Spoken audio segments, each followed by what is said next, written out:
Mama, picture mo ako. Ano? Oh, pagod na? Tatay, pagod na daw. Ay, pagod din daw si tatay. Paano na yan?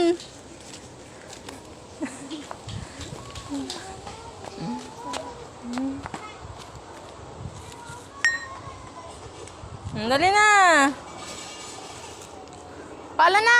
Ola. Pakamit mo kay tatay.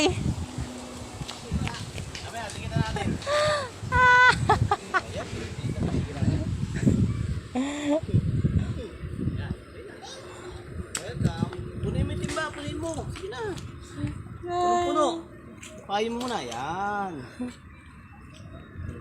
O, tama na yan. Sige na, pala na. Kaya pala yung binili ni mama mo. Origyan. Anong pege? Yung isa, samurai. Oo. Kasi sinagay mo sa likod niya. Ayun lang kasi yung laruan na nandun eh. Lahat na nandun, puro mga... Saan ka ba bumili? Dito lang sa mga... Sa may bagsak presyo lang. Ha? Ano, kunin mo yung sword mo? Yung sword, nasa espada mo. O, kunin mo yung espada mo. Pakita mo kay DJ. Ilagay mo doon, tabi mo doon.